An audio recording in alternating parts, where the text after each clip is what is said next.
Okay, this is Professor Nathanson. This video is about how to search patents for purposes of finding pertinent prior art. This video is not aimed at lawyers or anybody who wants to actually do a real patent. This is aimed solely at my St. Thomas Law students, specifically those in the spring 2020 class. You guys should start out by going off to the project page, so you already know how to get there. And of course, project 1. And what we're going to be doing today is patent searching. All right.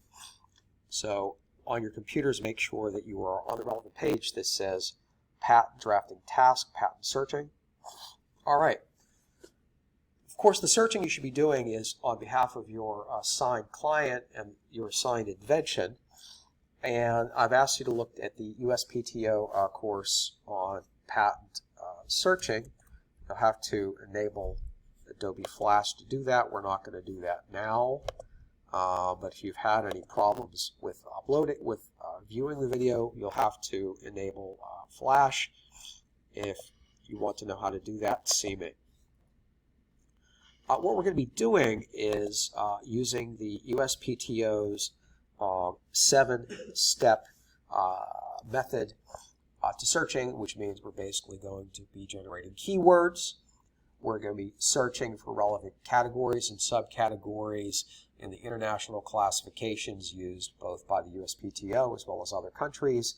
It's available from the USPTO website as well as WIPO, World Intellectual Property Organization. We're going to find pertinent issued patents as well as pertinent published applications. And finally, we'll do a little bit of searching on Google and eBay, and perhaps you guys will have some suggestions as well. What we will not be doing, and what I do not want you doing at all, is using Google Patents. It's a crutch. It's not a good way to search. You're not learning any skills. You're just relying on Google. You need to learn how the classifications work. You need how to understand to use the PATFT and the app version of that and the classification numbers. All right. Again, brief summary of these 7 steps. We are still recording, so that's good. Step 1, brainstorm terms. Step 2, use those terms to search the USPTO or WIPO to get CPC classifications. These are international classifications. Then, review the definitions of the various classifications to look for relevant subclasses. Next, we're going to use those classifications, or more likely subclassifications, to search for pertinent issued patents.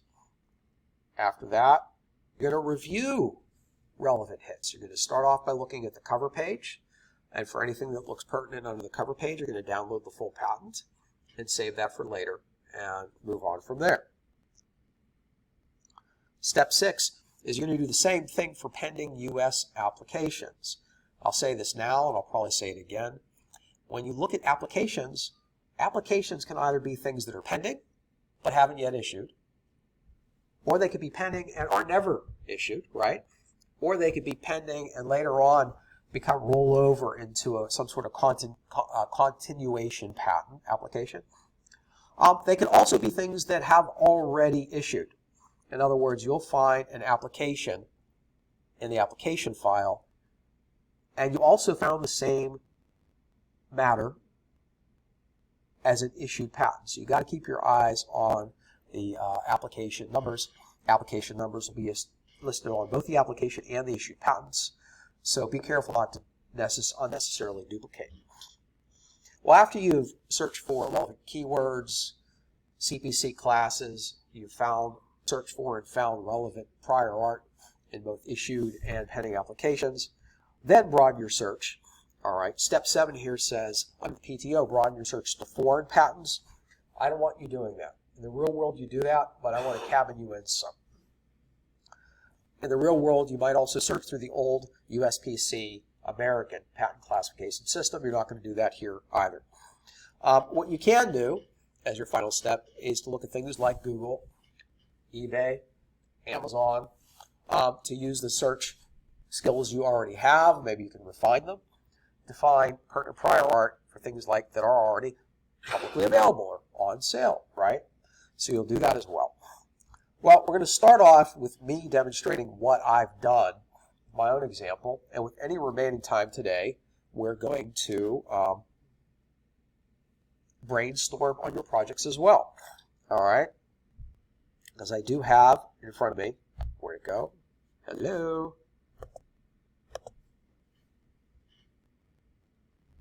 I have all of your assigned inventions, right? So we can help each other to brainstorm terms and so on. All right. Well, I decided for this, my invention would be a do-it-yourself, customizable electric guitar, right? You can swap parts out. Parts can be easily disassembled. So what are some of the parts that you might take apart on an electric guitar? What's that? The strings, but that's a normal replacement part. If you're actually going to disassemble the guitar, what parts might you have? I know you guys aren't necessarily musicians, and I'm not really a musician myself. So, the neck, good, good. What else? The fretboard. You might be able to remove the fretboard from the neck, and the neck from the guitar. Right. What else might you be able to remove?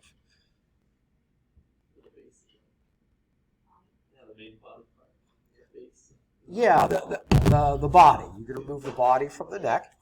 And what things appear on the body of a guitar? Knobs, right? And those little things under the strings, right? Those are called pickups. They convert the motion of the metal strings into electric signal, which are sent to an amplifier. So imagine a modular guitar that you could just pop out the pickups, you could just snap off the neck and put a different neck. For instance, I've played guitars with maple wood necks versus rosewood versus ebony. They all have a very different feel, very different kind of sustain. Some are better, I think, for different kinds of playing or music, right? Different kinds of pickups are good for different kinds of music. You know, do you want a really clean sound? Do you want a really kind of like a fat sound? Well, you know, swap those things out, right? So that's my idea. Well, before following my application, I'd like to do some searching to make sure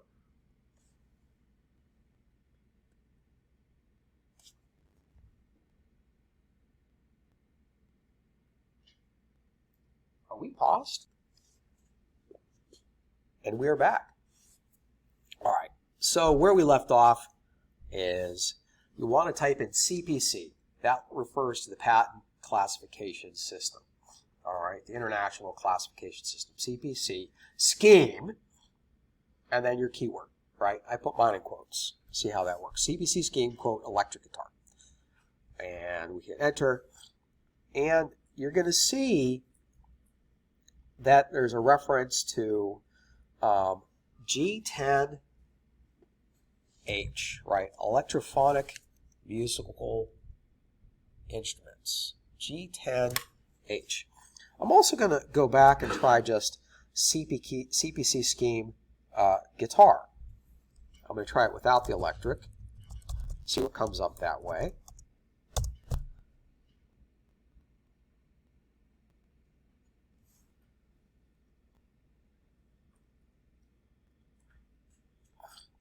And now I come up with two things you'll see. G10H for electrophonic musical instruments and G10D for stringed musical instruments. I'll probably want to check both of these, right? Now, what I could do is just tap on those links. So I'm opening them up in separate tabs.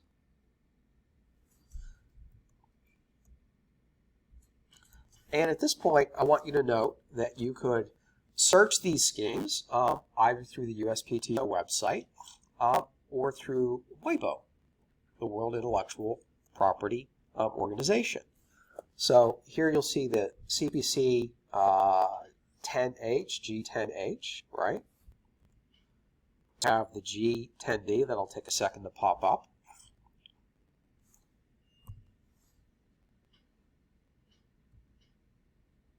But we could also go to WIPO, right? So for example, if we go to the WIPO and we click on scheme, we could tap on the plus next to G and go down to 10. See that? 10B, 10C, here's 10D. Open that up. Whoops, there we go. Or make it small, 10H, and so on. And what I'm getting at is there's a variety of ways to do these things. What you're trying to do here, your first initial goal, is to find what seem to be relevant classifications. All right? And I would try several different methods. One is to, again, number one, go to USPTO, click in the upper right, and tap that, and then CPC scheme with your thought keyword. If your keyword doesn't pan out, try different keywords. Try analogous keywords. Try broader keywords, right? Maybe try narrower keywords. Think of some keywords and try to find good schemes. And then eventually on the PTO website, you'll come to something like this or that. We'll get back to that in a minute. Another thing you could do is, like I said, go to WIPO at the link that I have on the website. All right, this is linkable from my website, from the project training page. And then you could go to the scheme page. See the scheme in the upper left? Expand that, and then play with it that way. But there's another way you can do it. Look how you can tap on these various ways of organizing the information on WIPO.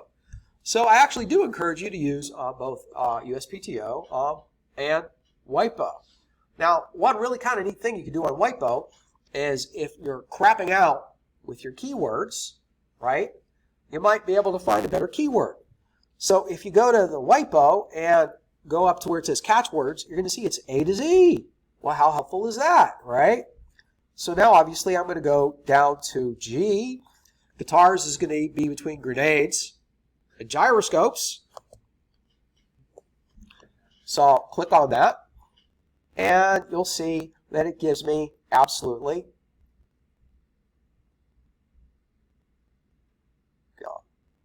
nothing. You see that? You think, well, that's not very helpful. Can you think of a broader category that might embrace guitars? Excellent. All right, so now, obviously, next thing I'm going to do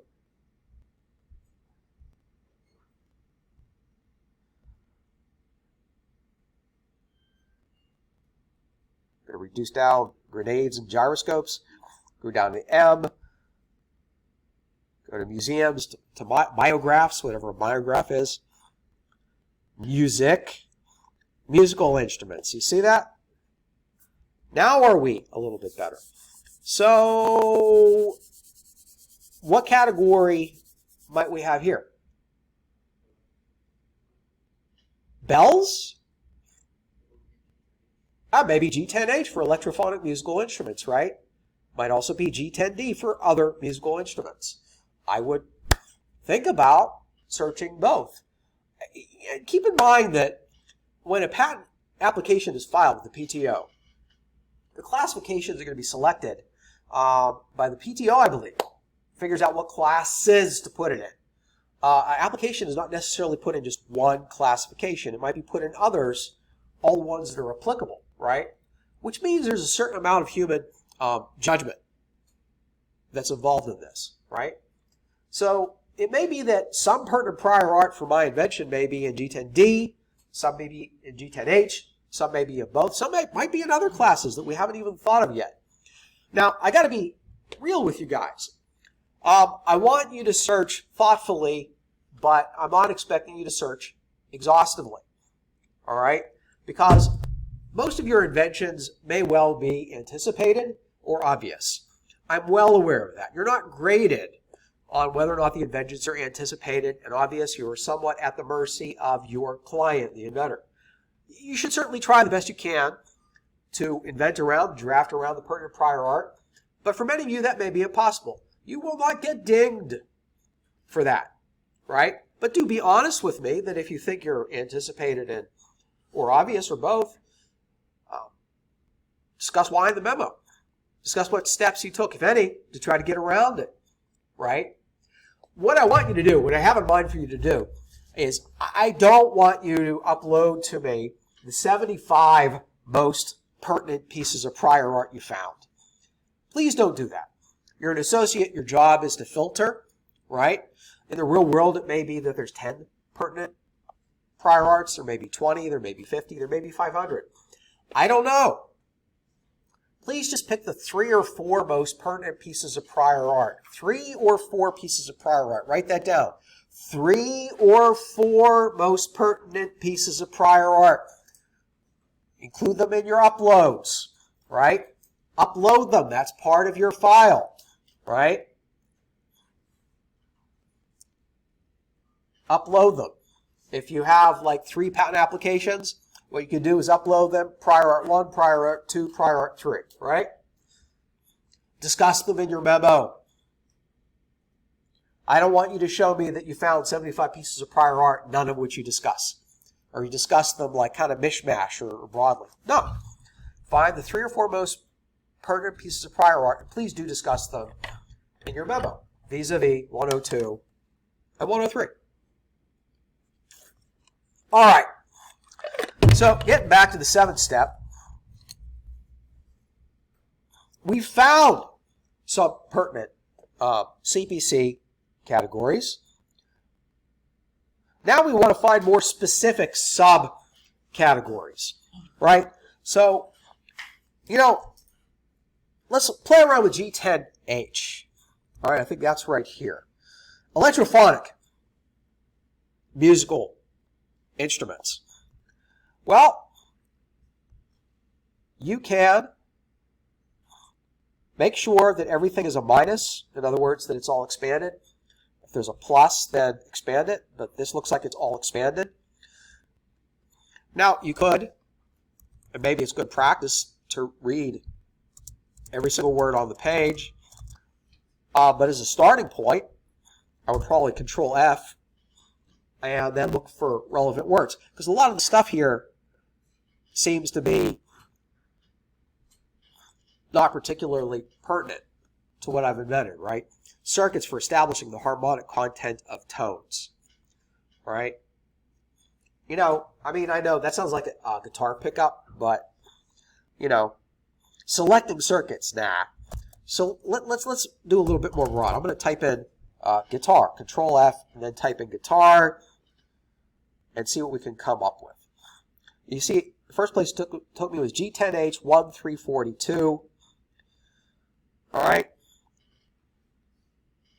Well, that's switch arrangements. You look at that, you'll see 134 and then 1342 below it is constructional details, 132, 134 switch arrangements, and then 1342 doesn't seem quite so helpful. But we do see this reference down here to G10H 318, which seems a lot more pertinent, right?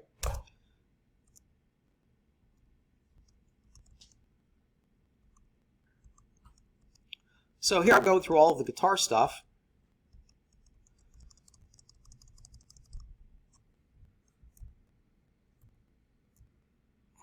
And in fact, we're just going to go to that 318.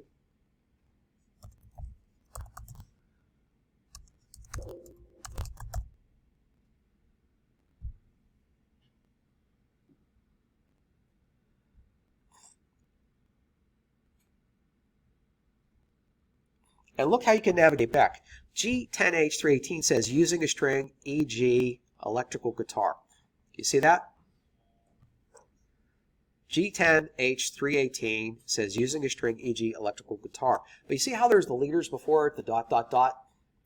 So we have to go up higher in the menu structure to be sure what that means. So what is 3/1?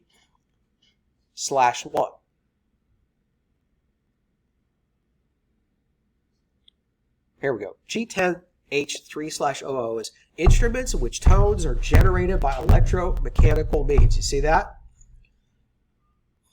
And then go back down to 318, using a string, e.g. an electrical guitar.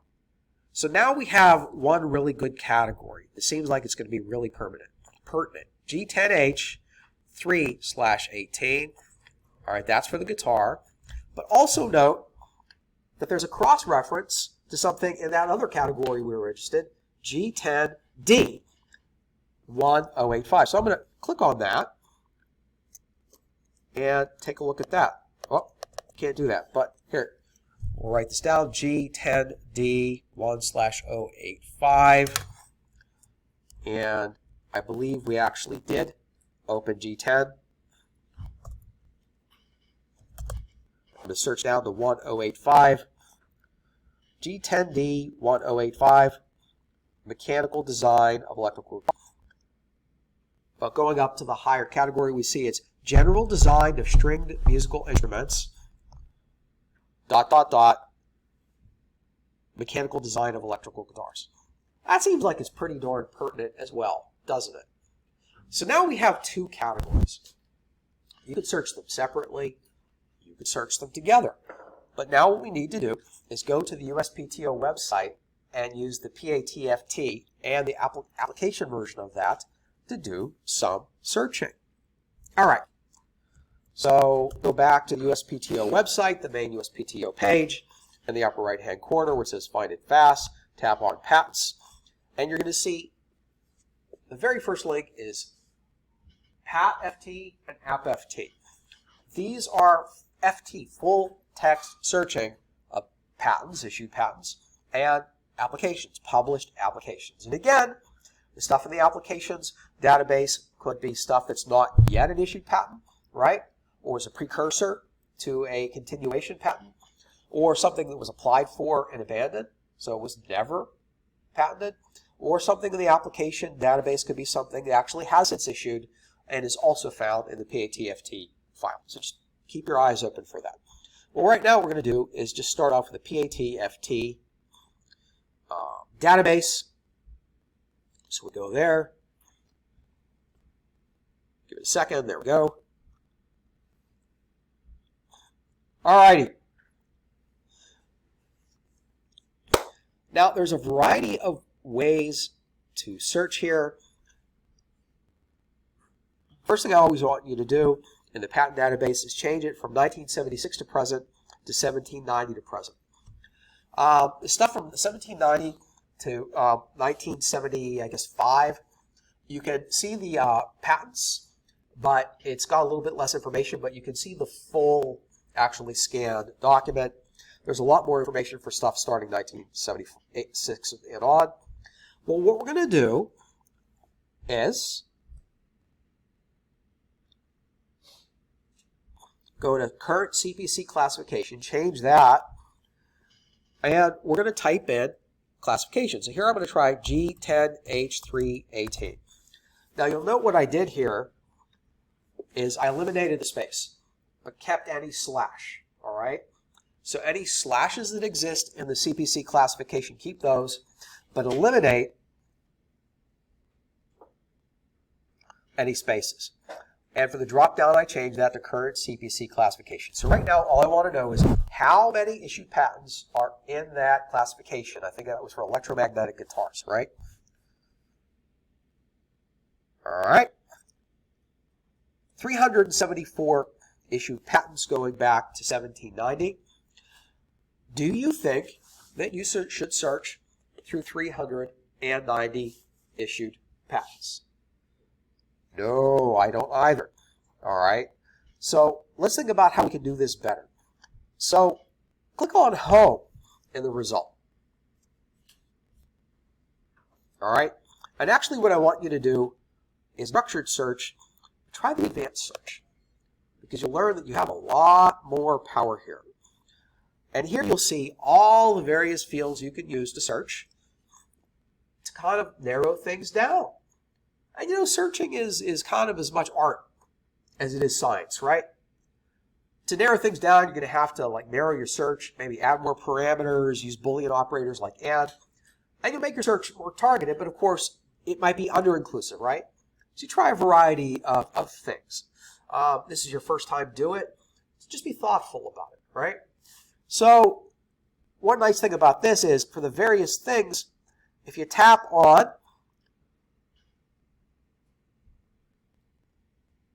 the link, it gives you tips for how to search things.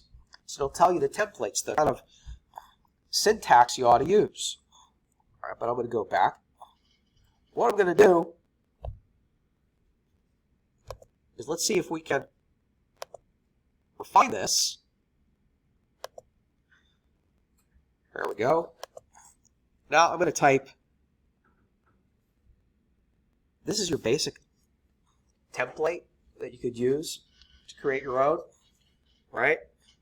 TTL, right? TTL, you think, well, what is that? What do you think TTL might be?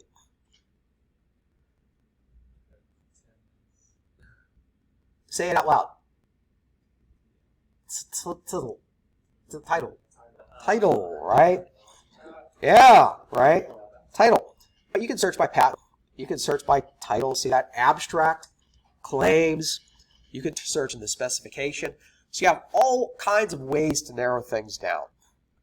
All right. Well, I'm going to do CPC / just like it says, G10H3/18. And what field do you think I should also search it to narrow things down from what, 347? No. I would recommend searching from something textual on a different part of the patent. We have abstract, we have claims, we have specification. What part of a patent application speaks most kind of to the point? Title is one, but a title is limited in the number of words, right? What's the next part of a patent application? The abstract, right? So why don't we try a CPC / and the code and ABST, all right? Now, my guitar here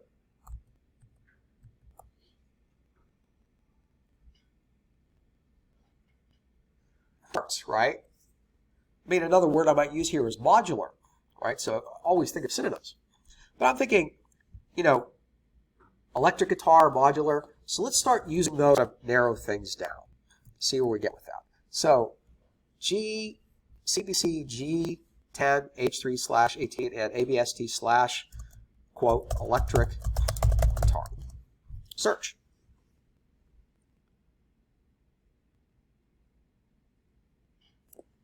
Now I have 31 hits, right?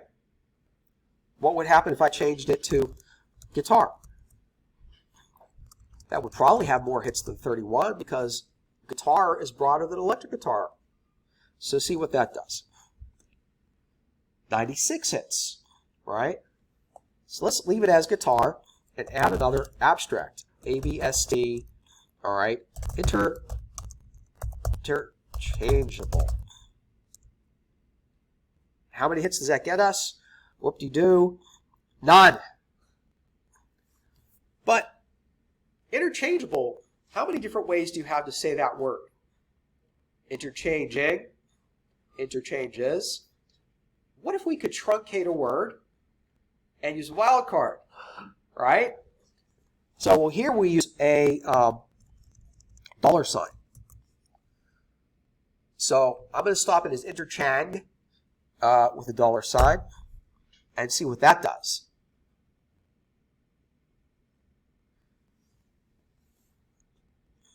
Got 1 of 1 hit. Now, I don't want to see in your file these kind of printouts ever. I want to see the PDF. So you get to that by clicking on Images. Now, I'm not saying that you should get down to just 1 hit because you're probably searching too narrowly. But try to structure your searches that you get down to a meaningful number of hits. Maybe it's 5, maybe it's 10, maybe it's 30. What you're going to want to do is click from hit to hit to hit to hit and just look at the basic information, the title and the abstract, and draw it, right? And based on that, decide if you need to get the full patent to look at, right? So here we have issued patent 9721542, the 542 patent. belonging to Eric Spur. Let's take a look at the drawing. Looks like a fancy electric guitar. All right, let's look at the title and the abstract. Let's see, does that seem like it is pertinent? Where's the title? Guitar conversion system and method. Does that capture your attention? Yeah. Let's look at the abstract. Take a minute to read it. At least one main body portion, at least one side body portion. Main body includes a headstock, machine heads, a neck, pickups. Main body portion has various walls, the side body portion. Does this seem like it's pertinent prior art? Yeah, it seems like it's the same field, doesn't it? Yeah. You know, pursuant to like the case we read on, what counts as prior art for 103 obviousness, right? So you want the whole thing. Now this is just the front page. You want to get the full document, so you got to click on full pages, get the whole thing, save it to a folder on your hard drive, come back to it, right? Continue your search. Now one hit is not going to be enough, right? You're going to want to search more than just that. So maybe the search for electric guitar and interchang might be good, right? And we're going to want to find the other class as well and try that. But I'll let you do that kind of stuff, you know, on your own. I think you've got the basic idea here now. What I want to do is now go back and do the same thing we just did, but do it with published applications. And just so we don't lose our place, I'm going to write down this patent number 9721542, but I'm also going to make note of the application number 138444781. All right, I'm going to go back to searching.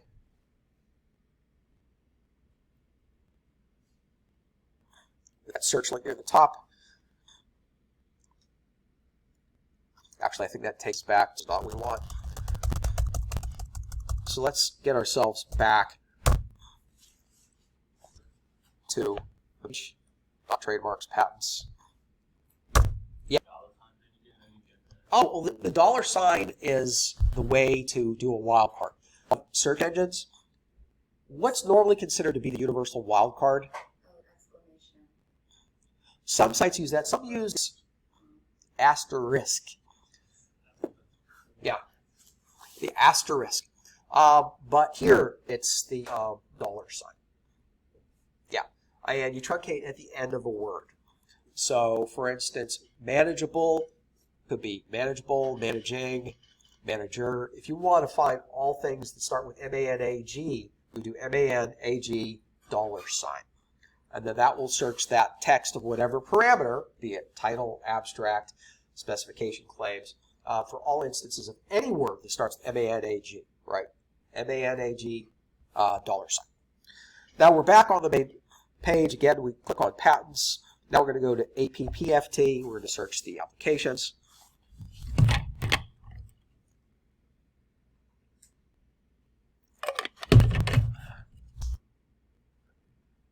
All right. And again, I don't like this search, so I'm going to go to Home. And this is actually the page you want to be on, because from here, you can go to Advanced Search of Patents or Advanced Search of Applications. So click on the Advanced Search for Applications. Very good. Now here you'll note in the drop-down for the years, you can only search from 2001 to present. And here's why. Prior to that, U.S. patent applications were not published at all. They were not published.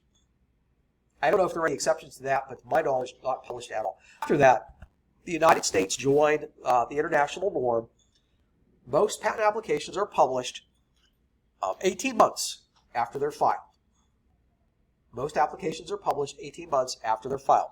Until that point, they're secret between the patent office and the applicant, right? All right, now we're going to try the same query using the same parameters. So CPC/G10H3/18, again, eliminating the space CPC code. And again, we got 187 hits, way too much. So let's try limiting the same way, and ABST, or you could try TITL for title or SPEC for specification. I forget what the code is for claims, but it's right down there. You can use it. So let's try an ABST enter Chang $. We also had guitar in there, so let's add ABST guitar, and so we're 3 parameters: a CPC code and abstract guitar and abstract enter Chang. All right, enter. See what we come up with. Now we have quite a lot of hits. Too many, really. So let's try making guitar electric guitar and see if that reduces some. Now it's 187. Now, there's a lot of hits, which suggests either that I've screwed up something with my search and I'm searching too broadly, or it may suggest there's a lot of innovation in this area right now and lots and lots and lots of applications. Now, I think if you do a search and come up with 187 applications, that's just too many. So now let's try adding the E before the $ interchangeable.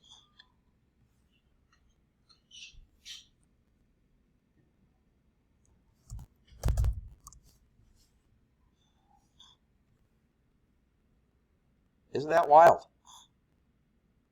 Doesn't look like I'm doing anything wrong.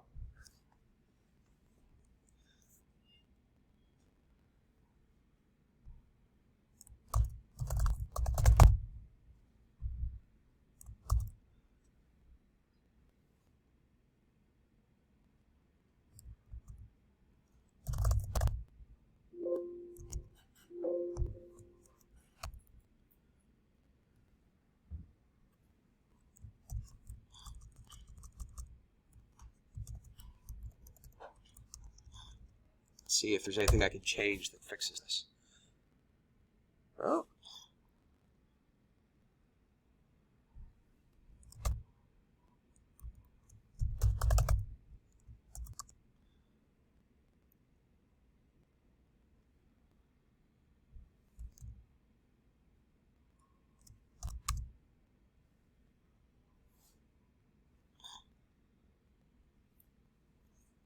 All right.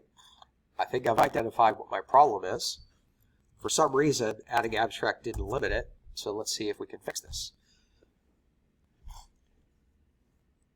You may have noticed that when I searched the class by itself, I got 187 hits. When I tried adding parameters, it didn't reduce it. So obviously the problem here is me. So let's see if we can learn what I did wrong. We learn by doing. So now here, I'm going back to the more basic search. So I put the CPC code in here, type in current CPC classification, and now let's try enter Chang here and limit that to abstract. Here we go, abstract. I have to be doing something wrong with my syntax. Does 3 hits sound better? Apparently, see? You can't teach an old dog new tricks. Apparently, you have to have your limiters in caps, at least in the application database. You see that? So CPC, all that, and abstract enter Chang with $, that was only 3 hits. Now, maybe that's... Now we look here, guitar conversion system and method. Was that the name of our application that we already saw? We already saw? Let's see. Oh, that one ended with a 781. Let's go to next.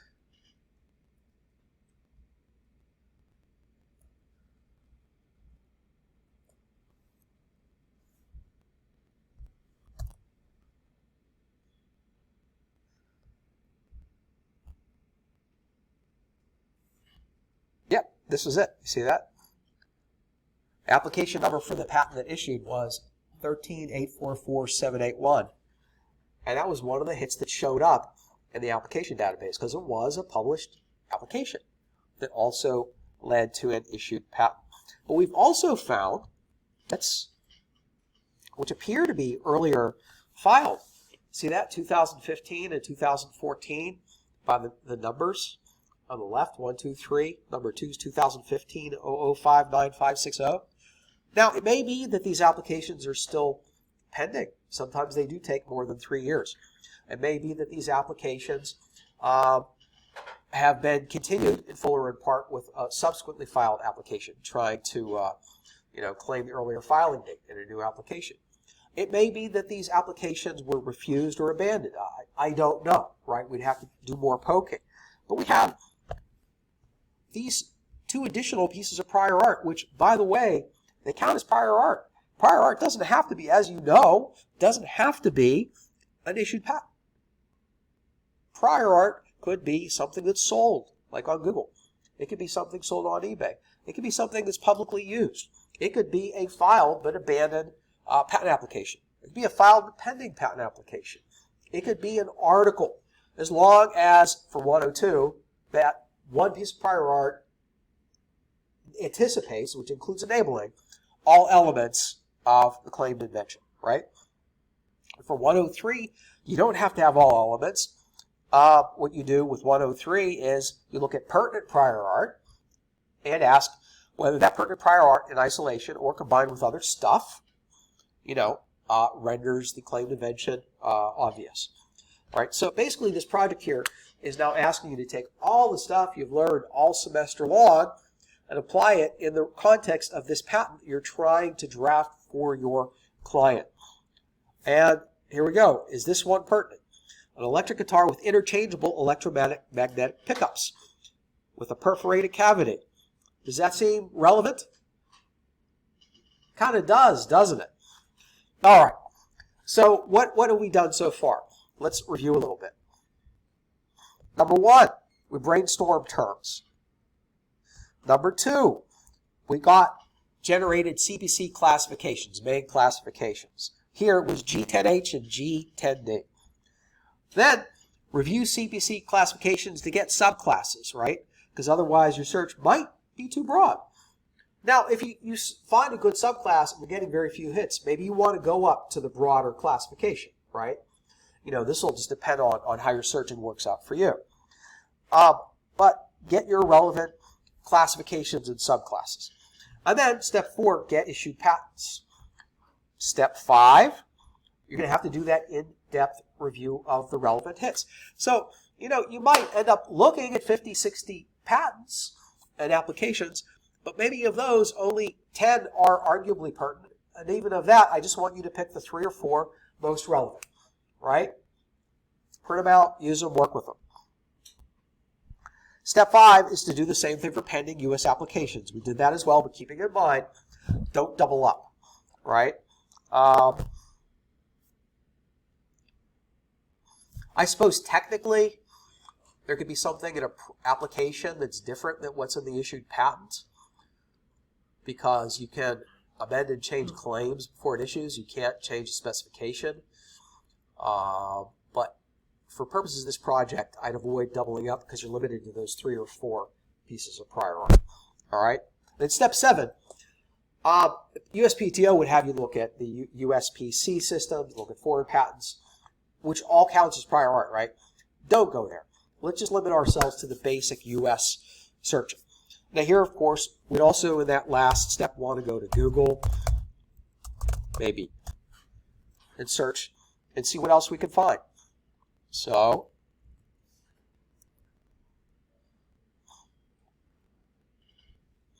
here I would actually search, let's see, guitar with interchangeable parts. Try not to misspell it.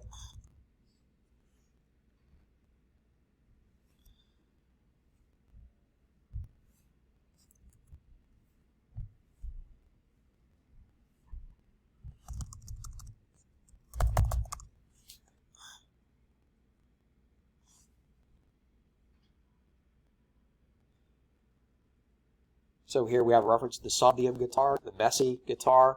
Looks like there's a whole lot of prior art out there for guitars with interchangeable parts. I might also say guitar, modular guitar, right? Might talk to your client, maybe they have some suggestions there. And you can do the same thing say, on Amazon, eBay, I don't know, Etsy, wherever else you think is relevant. All right, so that's all I have to say from my part. Would anybody like to share their experience or maybe brainstorm together as a group? Or any questions that you guys have?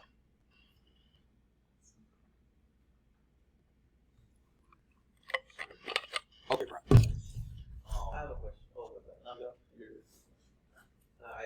I found on Google when I did my last step thing, and I can't find the patent for it.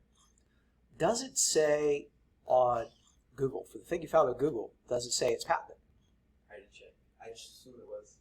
Ah! So, don't ever assume anything, right? Right? It could be that the guitar is patented. It could be that the technology, some of the technology in the guitar is patented. It could be that there's no patent at all.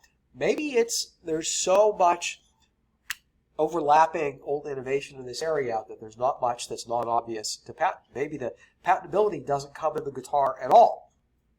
Maybe it comes in a component like a new pickup, right? Or a new method of assembly, or a new material to use for the body. I don't know. Now, what is your client's? The automated pet door.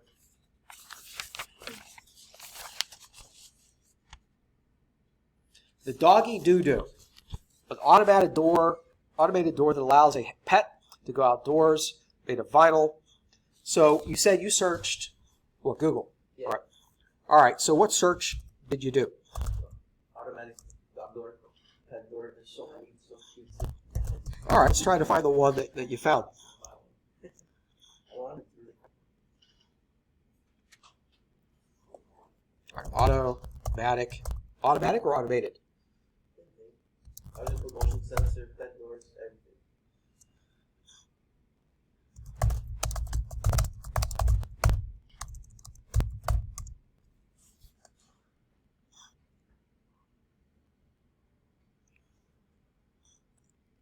Which one are you talking about? The one on pet doors? High-tech power pet. The one on petdoors. Now, later in the course, we'll talk about patent marking, which is when you're selling a product that's patented. You really ought to put the patent number on it, the notice of patent, right? If you didn't find a patent here, any sort of patent notice, maybe that their devices aren't patented, I don't know. But we shouldn't assume that everything sold is necessarily patented. But now I want to see this patented pet door. Wow, that looks real similar to your client's device, doesn't it? Okay. Have you considered, is this sold, is a petdoors.com brand pet door, or do they just sell pet doors? I don't know. I didn't even see it on pet doors. I saw it on Amazon. Okay. Yeah, I mean, what I would do here is if you wanted to see if they're claiming a patent, do a little bit of detective work, right, Ariel? I did that, so I found like a very similar invention, but it said like a name of the inventor. So first I took that name and I put it into the USPTO, didn't find anything. All right. But then I searched like what corporations he has, and I found it, and then I put that into the USPTO and I found the invention. So you do have to like do some like sleuthing. Yeah, so if you can find the website for the company that makes this pet door, go to see if they say anything on the page or an instruction manual or on an about page that talks about their IP rights. That's what I might do in this scenario. Yeah. But it may simply be that there's no patent here at all. Maybe any patented technology that pet doors use, they license from other people, or maybe there's just no patent issues that they've considered. I don't know. Brett. So mine is a JP salt shaker, and obviously get a bajillion hits on a salt shaker. So how did you search on Google or what are we doing? Are we going to the USPTO? Yeah, or? I did through the USPTO. Okay. And then I found the code for salt shakers? Yeah. So, let's see. Let's apply what we've learned and see if we're all coming up with the same thing. So we go to the USPTO, right? Go to the upper right, and type in CPC scheme and what keyword might you use. Here, I'm going to pull up what Brett's working on. So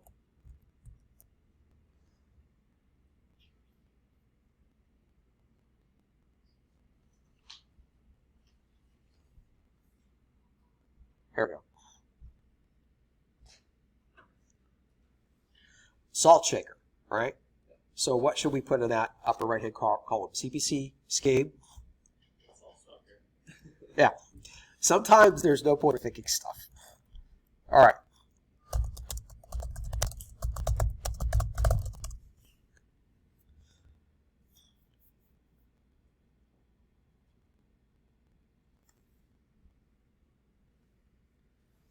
Human necessities. I did scroll down a little bit more. All right. Household or table equipment. Oh, scroll up. Right there. So A47G. And over to that and have it expanded and do a Control F. Do we find salt shakers? Shakers for salt, pepper, sugar. Oh, that's great.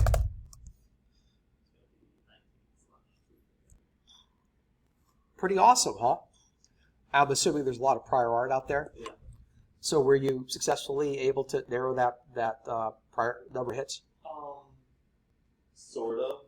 A lot of it is you gotta be the basic salt shaker still. Yeah. Just shapes or forms. Yeah.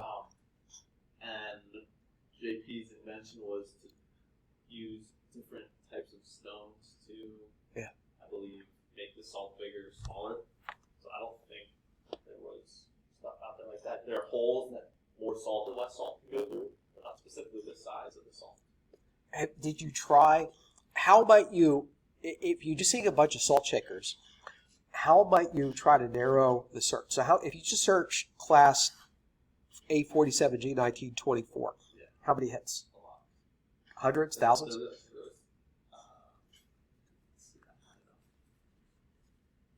Yeah, I think there were a couple hundred.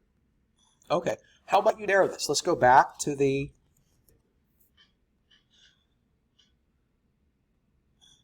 Any hints here on how to narrow this down?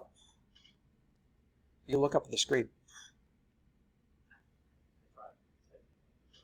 Ariel? Grinding. Now, some salt shakers are grinders as well, right? Some aren't. What do most salt shakers, what do most grinders use to grind down the salt? That's right, metal blades. JP's seems kind of different, right? If I were your lawyer, JP, I'd have questions like, how will these stones work to grind down the salt? And how are we moving around the salt and the stones so the stones kind of pulverize the salt? So it's not your lawyer's job to figure that all out on his or her own. You know, do work with your lawyer to help them since you're the inventor, not he. But what if you searched with parameters like grind, grinding, grinds, $, right?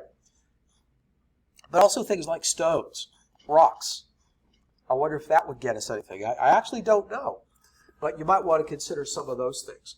Rather than doing that, I'll just take a couple more questions to help as many people as we can before we part for the day. Yeah. Similar to the salt shaker, after doing my search, I pretty much put on my product. Is what? And I found it like pretty much as patented as what it was described to me. Okay. So do I just try to? I'm not saying make it different, but like for instance, she specifically said 275 degrees. That it could withstand heat resistance. But I found many like dog wearing vests and Apple vests and that are heat resistant. It doesn't say 275 degrees precisely. Uh-huh. But I just feel like everything I've come across says that this is already out there and been patented. Well, if there's a device out there that has elements A, B, and C that works to 275, and then you do the same thing but make it to 276, is that patentable? Why? Because it's new. It's different. By making it 1 degree more resistant, do you have any concerns here? Obviousness, right? So you have to get beyond the obviousness. Now keep in mind, if you do come up with something that's new and not obvious, it still might be derivative of a prior innovation, right? We call those blocking patents. And you can, in fact, draft, submit, and get issued a derivative patent, a blocking patent, even if it requires practicing of something else that's previously patented. You can patent it, but that doesn't mean you can necessarily practice it. You might still need a license from the owner of the prior patent upon which yours is based, right? Does that help some? So see if you can invent around. Yeah.